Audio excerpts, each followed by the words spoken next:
കേരളത്തിലെ UDF ഗവൺമെന്റിലെ ഏറ്റവും വലിയ രണ്ടാമത്തെ കക്ഷിയായ മുസ്ലിം ലീഗ് നേരിടുന്ന കുറെ ആഭ്യന്തര പ്രശ്നങ്ങൾ എന്ന് പറയുമ്പോൾ ഭരണവുമായിട്ട് ബന്ധപ്പെട്ട ചില പ്രശ്നങ്ങളും കൂടെ അതിൻ്റെ കൂടെ ഉണ്ട്. അതിനെക്കുറിച്ച് ഹിന്ദു ദിനപത്രത്തിൽ വന്ന ഒരു ആർട്ടിക്കിളാണ് ഇന്നത്തെ എൻ്റെ വീഡിയോയുടെ വിഷയം എന്ന് പറയുന്നത്. നമുക്കറിയാം, കേരളത്തിൽ ഏറ്റവും കൂടുതൽ സോഷ്യൽ ഓഡിറ്റിങ്ങിന് വിധേയമാകുന്ന രണ്ട് പാർട്ടികൾ BJP മുസ്ലിം ലീഗും ആണ്. അതിന് കാരണം മറ്റൊന്നുമല്ല, BJP ഹിന്ദു ഭൂരിപക്ഷത്തിന്റെ പാർട്ടിയായിട്ടാണ് അറിയപ്പെടുന്നത്. ഹിന്ദുക്കളാണ് BJPക്ക് വോട്ട് ചെയ്യുന്നതിൽ 90% കൂടുതൽ ആൾക്കാർ. ഇനി മുസ്ലിം ലീഗ് ആണെങ്കിലോ, മുസ്ലിം ലീഗിന്റെ പേരിനൊപ്പം തന്നെ മുസ്ലിം എന്നുണ്ട്. അവരും മുസ്ലിം സമുദായത്തിന് വേണ്ടിയിട്ടാണ് നിലകൊള്ളുന്നതെന്ന് പലപ്പോഴും അവർ പറഞ്ഞിട്ടുണ്ട്. പക്ഷെ അവരെ ഒരു വർഗീയ പാർട്ടിയായിട്ട് പലരും കാണാറില്ല. എന്തായാലും അവർ വർഗീയ പാർട്ടിയാണെന്ന് അഭിപ്രായപ്പെടുന്ന ആൾക്കാരും കേരളത്തിലുണ്ട്. അതുകൊണ്ട് തന്നെ ഏറ്റവും കൂടുതൽ സോഷ്യൽ ഓഡിറ്റിങ്ങിന് വിധേയമാകുന്ന രണ്ട് പാർട്ടികളാണ് മുസ്ലിം ലീഗും BJP. അതവിടെ നിൽക്കട്ടെ, അതല്ല ഈ വീഡിയോയുടെ വിഷയം എന്ന് പറയുന്നത്. ഈ വീഡിയോയുടെ വിഷയം എന്ന് പറഞ്ഞാൽ, ഹിന്ദു പത്രത്തിൽ 3 പ്രതിസന്ധികളാണ് മുസ്ലിം ലീഗിനെ തുറിച്ചു നോക്കിക്കൊണ്ടിരിക്കുന്നത്. അതിനെക്കുറിച്ചാണ് അവർ പറഞ്ഞിരിക്കുന്നത്. ആദ്യത്തെ പ്രതിസന്ധി എന്ന് പറഞ്ഞാൽ PM ശ്രീ പദ്ധതിയാണ്. PM ശ്രീ പദ്ധതി നമുക്കറിയാം, പ്രധാനമന്ത്രി സ്കൂൾ ഫോർ റൈസിംഗ് ഇന്ത്യ എന്ന് പറയുന്ന പദ്ധതിയാണ്. അപ്പോൾ ഇത് നമ്മളുടെ ദേശീയ വിദ്യാഭ്യാസ നയം, national education policy 2020 Modi government നടപ്പാക്കിയാണ്. അതിന്റെ ഭാഗമായിട്ടാണ്, ദേശീയ വിദ്യാഭ്യാസ നയത്തിന്റെ ഭാഗമായിട്ടാണ് PM ശ്രീ സ്കൂളുകൾ ഇന്ത്യയിലുടനീളം വരുന്നത്. അപ്പോൾ ഈ PM ശ്രീ സ്കൂൾ പദ്ധതിയിൽ കേന്ദ്രത്തിന്റെ ഒരു പ്രോജക്റ്റാണ്. 60% കേന്ദ്രത്തിന്റെ ഫണ്ടിങ്ങും ബാക്കി 40% സംസ്ഥാനങ്ങളുടെ ഫണ്ടിങ്ങും ആണ്.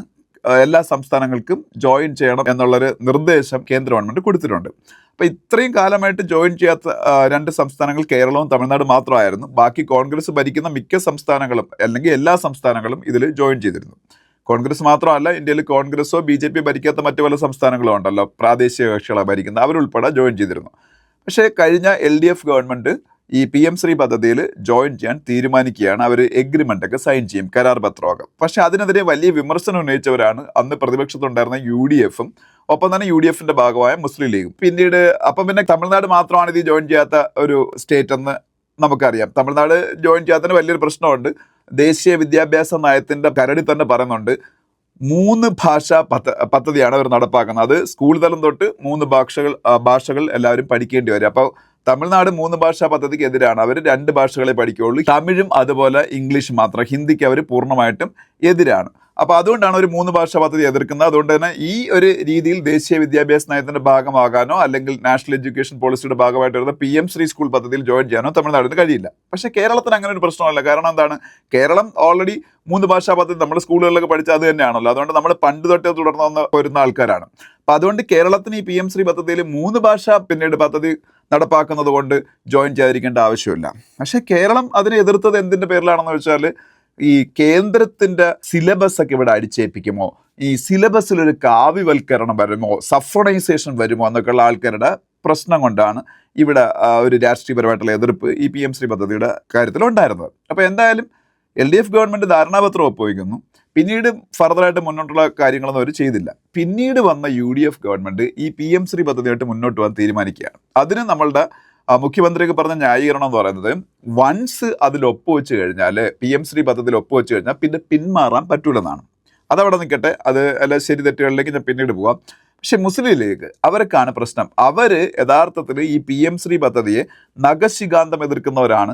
അതായത് BJP ഗവൺമെന്റ് കൊണ്ടുവരുന്ന വിദ്യാഭ്യാസ നയത്തിൽ കാവ്യവൽക്കരണം ഉണ്ട്, അല്ലെങ്കിൽ BJPയുടെ ആശയങ്ങൾ, അല്ലെങ്കിൽ BJPക്ക് ഐഡിയോളജിക്കൽ ഫൗണ്ടർ ഹെഡായിട്ട് ആക്ട് ചെയ്യുന്ന BJPയുടെ ഐഡിയോളജിക്കൽ ഒരു ധാര പ്രൊവൈഡ് ചെയ്യുന്ന RSSന്റെ ദർശനങ്ങൾക്ക് അനുസൃതമായിട്ടാണ് ഇന്ത്യയിലെ വിദ്യാഭ്യാസ സമ്പ്രദായം ഇന്ന് ഉരുത്തിരിഞ്ഞു വരുന്നതെന്നും സിലബസുകൾ പോലും, NCERTയുടെ സിലബസുകൾ പോലും അതിനനുസൃതമായിട്ടാണ് രൂപകൽപ്പന ചെയ്യുന്നതെന്നും വലിയ വിമർശനം ഉയർത്തുന്ന ഒരു പാർട്ടിയാണ് മുസ്ലിം ലീഗ് എന്ന് പറയുന്നത്. അപ്പോൾ സ്വാഭാവികമായിട്ടും ഈ ദേശീയ വിദ്യാഭ്യാസ നയത്തിന്റെ ഭാഗമായിട്ട് വരുന്ന PM ശ്രീ പദ്ധതിയിൽ സ്കൂളുകളിൽ കേന്ദ്ര ഗവൺമെന്റിന്റെ സ്വാധീനം അവരുടെ സിലബസിൽ കൊണ്ടുവരും. അങ്ങനെ RSSന്റെയും BJPയുടെയും ദർശനങ്ങൾക്ക് അനുസൃതമായിട്ടുള്ള ഒരു വിദ്യാഭ്യാസ നയം കേരളത്തിലെ സ്കൂളുകളിൽ ഉരുത്തിരിഞ്ഞു വരും എന്നുള്ളതാണ് മുസ്ലിം ലീഗിന്റെ ഭയം. പക്ഷെ ഞാൻ മനസ്സിലാക്കിയെടുത്തോളം PM ശ്രീ പദ്ധതിയിൽ യഥാർത്ഥത്തിൽ സിലബസ് അതാത് സംസ്ഥാനങ്ങൾക്ക് തന്നെ തിരഞ്ഞെടുക്കാനുള്ള സ്വാതന്ത്ര്യം ഉണ്ടെന്നാണ്. അപ്പോൾ അതിൽ ഒരു കേന്ദ്ര ഇടപെടൽ ഉണ്ടാകും എന്ന് ഞാൻ വിശ്വസിക്കുന്നില്ല. ഞാനത് അതിനെക്കുറിച്ച് കുറച്ച് പഠിച്ചപ്പോൾ എനിക്കതാണ് മനസ്സിലായത്. അപ്പോൾ അതെന്തോ ആയിക്കോട്ടെ, എന്തായാലും UDF ഗവൺമെന്റിന്റെ ഭാഗമായി നിൽക്കുന്ന മുസ്ലിം ലീഗ് അപ്പോൾ UDF ഇത് മുന്നോട്ട് കൊണ്ടുപോകാൻ ശ്രമിക്കുമ്പോൾ അതിൻ്റെ നഖശികാന്തം എതിർത്തിരുന്ന വിദ്യാഭ്യാസത്തിന്റെ കാവ്യവൽക്കരണത്തിന്, അല്ലെങ്കിൽ കേന്ദ്രം വിദ്യാഭ്യാസത്തിൽ സംസ്ഥാനങ്ങളുടെ വിദ്യാഭ്യാസ നയത്തിൽ നടത്തുന്ന ഇടപെടലുകളൊക്കെ പുറത്തു നിന്നുകൊണ്ട് ഭയങ്കരമായിട്ട് എതിർത്തിരുന്ന മുസ്ലിം ലീഗിന് തള്ളാനും കൊള്ളാനും വയ്യാത്ത അവസ്ഥയായി. അപ്പോൾ ഈ PM ശ്രീ പദ്ധതി നടപ്പാക്കിയാൽ കേരള സംസ്ഥാനം ഇനിയിപ്പോൾ അത് നടപ്പാക്കുന്നതിനെ കുറിച്ച് കൂടുതൽ ആലോചന വേണമെന്നൊക്കെയാണ് ഇപ്പം പറയുന്നത്.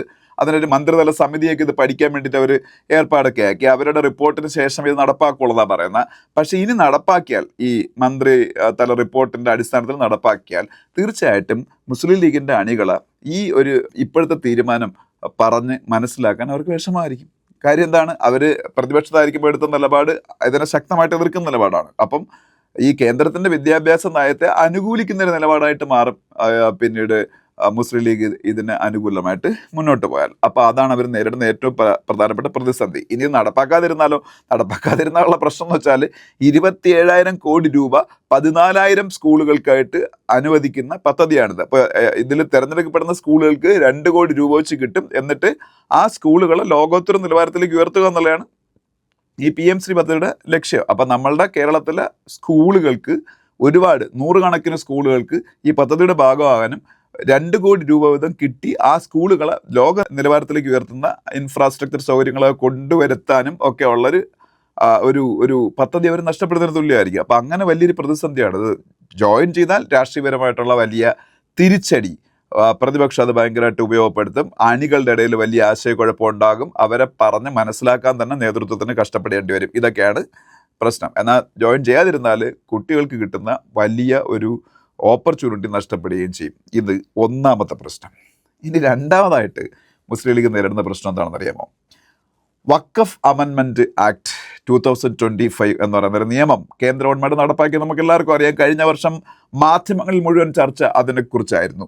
വഖഫ് അമെൻമെൻറ്റ് ആക്ട് 2025. വഖഫ് എന്ന് പറഞ്ഞാൽ അറിയാം, മുസ്ലിങ്ങൾ അവരുടെ റിലീജിയസ് പർപ്പസിന് വേണ്ടിയിട്ട് വഖഫാക്കി ചില പ്രോപ്പർട്ടീസിന് മാറ്റിക്കഴിഞ്ഞാൽ പിന്നെ അതിൻ്റെ നിയന്ത്രണം ഈ വഖഫ് ചെയ്ത ആളിന് പോലും ഇല്ല. പിന്നെ അത് പിന്നീട് ആ റിലീജിയസ് പർപ്പസിന് വേണ്ടിയിട്ട് ആക്കി കഴിഞ്ഞു. അത് ദൈവത്തിനുള്ള സ്വത്തായി മാറിക്കഴിഞ്ഞു. അപ്പോൾ അത് അങ്ങനെ ഇന്ത്യ ഉടനീളം ഒരുപാട് എല്ലാ സംസ്ഥാനങ്ങളിലും അല്ലെങ്കിൽ കേന്ദ്രഭരണ പ്രദേശങ്ങളിലും എല്ലാം ഈ വഖഫ് സ്വത്തുക്കളുണ്ട്. അപ്പോൾ അത് മിസ്യൂസ് ചെയ്യപ്പെടാതിരിക്കാൻ അതിന് വഖഫ് ബോർഡ് കേന്ദ്ര ഗവൺമെൻറ് പണ്ട് തൊട്ടേ വഖഫ് ബോർഡ് രൂപീകരിച്ച് വെച്ചിട്ടുണ്ട്. ഈ വഖഫ് ബോർഡിൻ്റെ അണ്ടറിൽ സംസ്ഥാനങ്ങളിൽ വഖഫ് കൗൺസിലുകളുണ്ട്. അപ്പോൾ ഇത് അതിൻ്റെ ഒരു ഇൻഎഫിഷ്യൻസി എന്ന് പറയുന്ന കാര്യത്തിൽ യാതൊരു സംശയമില്ലായിരുന്നു. ഒരു കാലത്ത് ഈ വഖഫ് പ്രോപ്പർട്ടികളൊക്കെ വച്ച് ഉപയോഗിച്ചുകൊണ്ടിരുന്നത് ചില അധികാര കേന്ദ്രങ്ങൾ മാത്രമായിരുന്നു. ഇത് പാവപ്പെട്ട സമുദായത്തിലെ ആൾക്കാർക്ക് അതിൻ്റെ ഒരു ഗുണവും കിട്ടാതെ ഇത് അന്യാധീനപ്പെട്ടു പോകുന്നൊരവസ്ഥ വരെ ഉണ്ടായിട്ടുണ്ട്.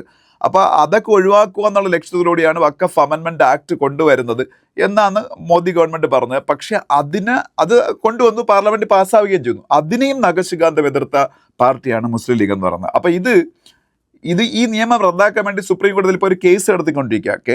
ഇത് വഖഫ് അമെൻമെൻറ്റ് ആക്ടിനെതിരായിട്ട് മുസ്ലിം ഓർഗനൈസേഷൻസ് ഒരുപാട് പേര് കേസ് കൊടുത്തിട്ടുണ്ട്. ആ കൂട്ടത്തിൽ കക്ഷിയാണ് മുസ്ലിം ലീഗ്. പക്ഷെ ഇപ്പം വന്ന പ്രതിസന്ധി എന്ന് പറയുന്നത് എന്താണെന്ന് അറിയാമോ? ഇവരെതിർത്ത വഖഫ് നിയമം അനുസരിച്ച് തന്നെ അവർക്ക് ഈ വഖഫ് ബോർഡിലേക്ക് നിയമനങ്ങൾ നടത്തേണ്ടി വന്നു. ഇവരെതിർത്ത വഖഫ് അമെൻമെൻറ്റ് ആക്ട് 2025 ആണ് ഇന്ത്യയിൽ ഇപ്പം നിലവിലിരിക്കുന്നത്. ആ നിയമം അനുസരിച്ചല്ലേ ഇപ്പോൾ ഇവിടെ വഖഫ് നിയമനങ്ങൾ നടത്താൻ പറ്റൂ. അത് ഇപ്പം മുസ്ലിം ലീഗ് ഉൾപ്പെടുന്ന UDF ഗവൺമെൻറ് ഈ പറഞ്ഞ അവരെതിർത്തിരുന്ന വഖഫ് അമെൻമെൻറ്റ് ആക്ട് 2025 ഉപയോഗിച്ചാണ് ഇപ്പം നിയമനങ്ങൾ നടപ്പാക്കിയത്. അപ്പോൾ അത് വലിയ വിവാദമായി. പക്ഷെ അവിടെ ഒരു വലിയ പ്രശ്നമുണ്ട്. ഇത് വിവാദമാക്കിയിട്ട് കാര്യമല്ല. വൺസ് പാർലമെൻറ്റ് ഇന്ത്യയിലൊരു നിയമം പാസ്സാക്കിയാൽ അത് ഇന്ത്യയിൽ തിരഞ്ഞെടുക്കപ്പെട്ട എല്ലാ ഭരണഘടനാപരമായിട്ടുള്ള സ്ഥാനങ്ങൾ വഹിക്കുന്നവർക്ക് അത് ആപ്ലിക്കബിൾ ആണ്. ഏതെങ്കിലും ഒരു സംസ്ഥാനം നടപ്പാക്കാതിരിക്കാൻ പറ്റുമോ? ഏതെങ്കിലും ഒരു സംസ്ഥാനം നടപ്പാക്കാതിരിക്കാൻ അവരൊക്കെ തീരുമാനം എടുക്കാൻ പറ്റുമോ? തീരുമാനം എടുത്താൽ എന്ത് സംഭവിക്കും? അവിടെ ഒരു ഭരണഘടനാ പ്രതിസന്ധി ഉണ്ടാവും. അങ്ങനെ ഭരണഘടനാ പ്രതിസന്ധി ഉണ്ടായാൽ എന്തായിരിക്കും സംഭവിക്കുന്നത്? ആർട്ടിക്കിൾ 356 അപ്ലൈ ചെയ്യാൻ പറ്റും ആ സംസ്ഥാനത്തിന് എതിരെ. അതായത് ഒരു സംസ്ഥാനത്ത് ഇന്ത്യയിൽ നിലവിലിരിക്കുന്ന പാർലമെന്റ് പാസ്സാക്കിയ പ്രസിഡന്റ് സൈൻ ചെയ്ത ഒരു നിയമം നടപ്പാക്കാൻ പറ്റുള്ളൂ എന്ന് പറഞ്ഞാലേ, കാശ്മീരിലൊക്കെ പറ്റുമായിരുന്നു പണ്ട് ആർട്ടിക്കിൾ 370 സമയത്ത്. ഇപ്പം കാശ്മീരിലും പറ്റൂല, അത് എടുത്തു കളഞ്ഞു, ആർട്ടിക്കിൾ 370 എടുത്തു കളഞ്ഞു. അപ്പോൾ അത് നടപ്പാക്കാൻ പറ്റുള്ളൂ ഒരു തിരഞ്ഞെടുക്കപ്പെട്ട സർക്കാർ തീരുമാനമെടുത്താൽ അത് ആ സംസ്ഥാനത്ത് ഭരണഘടനാപരമായിട്ടുള്ള പ്രതിസന്ധി ഉണ്ടാക്കും. കാര്യം ഇന്ത്യ എന്ന് പറഞ്ഞ യൂണിയന്റെ ഭാഗമാണല്ലോ ഈ സംസ്ഥാനങ്ങളും. അപ്പം അവർക്ക് ഈ വലിയ വായിൽ വർത്തമാനമൊക്കെ പറയാൻ പറ്റും പ്രതിപക്ഷത്തിരിക്കുമ്പോൾ. ഭരണപക്ഷത്തിരിക്കുമ്പോൾ അവരെ എതിർത്ത കാര്യം തന്നെ അവർക്ക് നടപ്പാക്കേണ്ടി വരും. അതാ ഇന്ത്യയിലെ സംവിധാനം. എതിർത്ത് കഴിഞ്ഞാൽ, നടപ്പാക്കാതിരുന്നു കഴിഞ്ഞാൽ ഗവർണറിന് റിപ്പോർട്ട് കൊടുക്കാം കേന്ദ്രത്തിന് ഭരണഘടനാ പ്രതിസന്ധി സംസ്ഥാനത്ത് ഉണ്ടായിരിക്കുന്നത്. അപ്പോൾ പ്രസിഡന്റിന് ഇടപെട്ട് അവിടെ രാഷ്ട്രപതി ഭരണം ഏർപ്പെടുത്താൻ പറ്റും. പിന്നെ ഇതിന് തലയൊരു ഒറ്റ മാർഗ്ഗമേ ഉള്ളൂ. ഇതിനെ ശക്തമായിട്ട് എതിർത്തുകൊണ്ടിരുന്ന ഒരു പാർട്ടിക്ക് ഈ തീരുമാനം അവർക്ക് ഭരണത്തിരുന്നുകൊണ്ട് ചെയ്യാൻ താല്പര്യമില്ലെങ്കിൽ അവർക്ക് ഭരണത്തിന് പുറത്തു പോകാം, അവർക്ക് മന്ത്രിസഭയിൽ നിന്ന് രാജിവെക്കാം, പുറത്തുനിന്ന് വേണമെങ്കിൽ സപ്പോർട്ട് കൊടുക്കാം, സപ്പോർട്ട് കൊടുക്കാതിരിക്കാം. ഇത് മാത്രമേ ഉള്ളൂ ഈ പറഞ്ഞ ലീഗിന്റെ മുന്നിൽ ഇപ്പോൾ ഉള്ളൊരു മാർഗം എന്ന് പറഞ്ഞാൽ. അപ്പൊ ആ ഒരു കാര്യത്തിൽ ഈ വഖഫ് അമെൻമെന്റ് ആക്ട് എന്ന് പറയുന്ന സംഭവത്തിന്റെ അടിസ്ഥാനത്തിലും അവർ എതിർത്തുകൊണ്ടിരുന്ന ഈ ആക്ടിന്റെ അടിസ്ഥാനത്തിൽ മാത്രമേ ഇന്ത്യയിൽ ഈ പറഞ്ഞ വഖഫ് നിയമനങ്ങൾ ഇപ്പം നടത്താൻ പറ്റൂ. അത് തന്നെയാണ് കേരളത്തിൽ അവർ ചെയ്തത്. പക്ഷേ ഇത് അണികൾക്കിടയിൽ എന്താ സംഭവിക്കും? വലിയ പ്രതിഷേധത്തിന് കാരണമാവും. മുസ്ലിം സമുദായത്തിന് മറ്റ് സംഘടനകൾ മുസ്ലിം ലീഗിനെ ഇതിന്റെ പേരിൽ ഭയങ്കരമായിട്ട് വിമർശനത്തിന് വിധേയമാക്കും. അപ്പോൾ ഇത് വലിയൊരു പ്രതിസന്ധി അവർക്ക് സൃഷ്ടിച്ചിരിക്കുകയാണ്. ഇത് സുപ്രീം കോടതി ഇനി ഭാവിയിൽ റദ്ദാക്കുന്നെന്ന് കരുതിക്കുക, പക്ഷെ റദ്ദാക്കാൻ യാതൊരു സാധ്യതയില്ലെന്നാണ് ഞാൻ വിശ്വസിക്കുന്നത്. പക്ഷേ സുപ്രീം കോടതിയിൽ ഈ കേസ് ഉള്ളത് കൊണ്ട് അവർ ഭാവിയിൽ ഇത് ഭരണഘടനാപരമായിട്ട് അതിലെന്തെങ്കിലും തെറ്റുകളുണ്ടോ അല്ലെങ്കിൽ ആന്റി കോൺസ്റ്റിറ്റ്യൂഷനിലാണോ ഭരണഘടനാ വിരുദ്ധമാണെന്നൊക്കെ പരിശോധിച്ചിട്ട് റദ്ദാക്കിയ പ്രശ്നമല്ല. റദ്ദാക്കുന്നവരെ ലീഗിന് അവരെതിർത്തുകൊണ്ടിരുന്ന നിയമം ഉപയോഗിച്ച് ഈ നിയമനങ്ങൾ നടത്തേണ്ടി വരും, വഖഫ് നിയമനങ്ങൾ. അതാണ് അവർ ഫേസ് ചെയ്യുന്ന വേറൊരു പ്രശ്നം. മൂന്നാമത്തെ പ്രശ്നം, മദ്യത്തിന് എതിരാണ് മുസ്ലിം ലീഗിന്റെ രാഷ്ട്രീയം എന്നും. പക്ഷേ ഇപ്പം നമ്മൾ എന്താ കേരളത്തിൽ കണ്ടുകൊണ്ടിരിക്കുന്നത്? കേരളത്തിൽ വീര്യം കുറഞ്ഞ മദ്യത്തിന്റെ ടാക്സ് കുറയ്ക്കാൻ കഴിഞ്ഞ ബഡ്ജറ്റിൽ വി.ഡി. സതീശൻ ഗവൺമെന്റ് തീരുമാനിച്ചു. വീര്യം കുറഞ്ഞ മദ്യം എന്ന് പറയുമ്പോഴത്തേക്ക് ഇപ്പോൾ ബക്കാഡി, ബ്രീസറൊക്കെ പോലുള്ള മദ്യങ്ങളുണ്ടല്ലോ, അതിന് മദ്യത്തിന്റെ വെറൈറ്റീസ് ഉണ്ടല്ലോ, അതൊക്കെ വീര്യം കുറഞ്ഞാണ്. അപ്പൊ 10% കേരളത്തിൽ മദ്യത്തിന്റെ ടാക്സ് എന്ന് പറഞ്ഞാൽ 251% മദ്യത്തിന്റെ ടാക്സ് 251% മിക്ക മദ്യത്തിന്റെ ടാക്സ് എന്ന് പറയുന്നത്.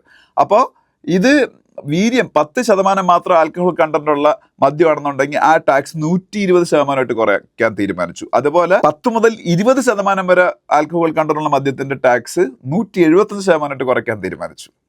അപ്പൊ ഇത് വലിയ വിമർശനങ്ങൾക്ക് കാരണമായി. കാര്യം ഇത് മദ്യത്തിന്റെ ഉപഭോഗം വർദ്ധിപ്പിക്കാൻ കാരണമാകുമെന്നും മദ്യത്തിന് കൂടുതൽ സ്വീകാര്യത വരുത്താൻ കാരണമാകുമെന്നുള്ള വിമർശനം പുറത്തു വന്നു. അപ്പൊ മദ്യം വില കുറച്ച് കൊടുക്കുന്നതിന് തുല്യമല്ലേ അത്? അപ്പോൾ സർക്കാരിന് ഇപ്പോൾ വരുമാന നഷ്ടം ഉണ്ടാകുന്നുള്ള അതും പറയുന്നുണ്ട്. പക്ഷെ വരുമാന നഷ്ടമൊന്നും ഉണ്ടാകത്തില്ല. കാര്യം കൂടുതലായിട്ട് ടാക്സ് കുറച്ച് ചെയ്തത്. ഈയിടയ്ക്ക് GST കുറച്ചപ്പോഴത്തേക്ക് കാറിൻ്റെയൊക്കെ വിൽപ്പന കൂടിയല്ലേ ചെയ്തത്. GST കുറച്ചപ്പോഴത്തേക്ക് അതുപോലെ ഇലക്ട്രോണിക്സ് ഉൽപ്പന്നങ്ങളുടെ വിൽപ്പന കൂടിയല്ലേ ചെയ്തത്. അതുപോലെ മദ്യത്തിന്റെ ടാക്സ് കുറയ്ക്കാൻ മദ്യത്തിന്റെ വിൽപ്പന കൂടത്തേ ഉള്ളൂ, വരുമാന നഷ്ടമൊന്നും ഉണ്ടാകാൻ പോലില്ല. പക്ഷെ മദ്യം കൂടുതൽ പോപ്പുലറൈസ് ചെയ്യുന്ന പോലെ ഇരിക്കും. അപ്പം മദ്യത്തിനെതിരെ ഏറ്റവും ശക്തമായ നിലപാടെടുക്കുന്ന മതപരമായിട്ടുള്ള കാരണങ്ങൾ തന്നെ മദ്യം ഹറാമായിട്ടുള്ള ഒരു വലിയ വിഭാഗം ആൾക്കാരുള്ള മുസ്ലിം ലീഗ് എന്ന് പറയുന്ന പാർട്ടി ഈ മദ്യം വീര്യം കുറച്ച് മദ്യത്തിന് കൂടുതൽ സ്വീകാര്യത കിട്ടുന്ന ടാക്സ് കുറയ്ക്കൽ എന്ന് പറഞ്ഞ ഏർപ്പാടിന്റെ ഭാഗമായിട്ട് നിൽക്കുക എന്ന് പറഞ്ഞവർക്ക് അതും ഒരു രാഷ്ട്രീയപരമായിട്ട് അവർക്ക് തിരിച്ചടിയുണ്ടാക്കുന്ന കാര്യമല്ലേ. അപ്പൊ ഇത്തരത്തിൽ 3 വലിയ പ്രതിസന്ധികൾ അവരെ കാർന്നു തിന്നുകയാണ്. ഇതിൽ എന്ത് സ്റ്റാൻഡ് എടുക്കണം എന്നുള്ളത്, ഇതിൽ ഭരണത്തിൽ ഇരുന്നുകൊണ്ട് ഇതൊക്കെ നടപ്പാക്കുകയാണെങ്കിൽ അതിനെ എതിർക്കാൻ പറ്റത്തില്ല. വഖഫ് ബോർഡിലെ നിയമനങ്ങൾ ഈ പറഞ്ഞ നിയമം സുപ്രീം കോടതി റദ്ദാക്കാത്തിടത്തോളം കാലം അങ്ങനെ തന്നെ ചെയ്തേ പറ്റൂ. അല്ലെങ്കിൽ ആർട്ടിക്കിൾ 356 സംസ്ഥാനത്ത് നിലവിലെടുത്തിന് തുല്യമാവും, അല്ലെങ്കിൽ അധികാരത്തിന് പുറത്തു എന്നുള്ള ഒറ്റ കാര്യമുള്ളൂ. പക്ഷേ അധികാരമില്ലാതെ മുസ്ലിം ലീഗ് പോലുള്ള പാർട്ടിയൊക്കെ നിൽക്കാൻ പറ്റത്തില്ല. 10 വർഷം നിന്ന പാട് അവർക്കറിയാം. ഇനി അവർക്ക് അധികാരമില്ലാതെ നിൽക്കാൻ ബുദ്ധിമുട്ടാണ്. അപ്പോൾ അവർ പുറത്തു പോകാനും പറ്റൂല. അങ്ങനെ ചെകുത്താനും കടലിനും നടുക്കുപെട്ട ഒരവസ്ഥയിലാണ് ലീഗ് എന്ന് പറയുന്ന പാർട്ടി എന്നാണ് ഈ ഹിന്ദുവിൽ വന്നിരിക്കുന്ന ഈ ആർട്ടിക്കിളിൽ പറഞ്ഞിരിക്കുന്നത്. ഇത് അവർ പറഞ്ഞ കാര്യം എല്ലാം പരമാർത്ഥമാണ്. അപ്പം ആ ഒരു രാഷ്ട്രീയ യാഥാർത്ഥ്യം ലീഗിൻ്റെ മുന്നിൽ ഇങ്ങനെ അവരെ കുഴയ്ക്കുന്ന രീതിയിൽ മുന്നോട്ട് പോയിക്കൊണ്ടിരിക്കുകയാണ്. അപ്പോൾ അതാണ് എനിക്ക് ഈ വീഡിയോയിൽ നിങ്ങളോട് പറയാനുള്ളൊരു കാര്യം എന്ന് പറയുന്നത്.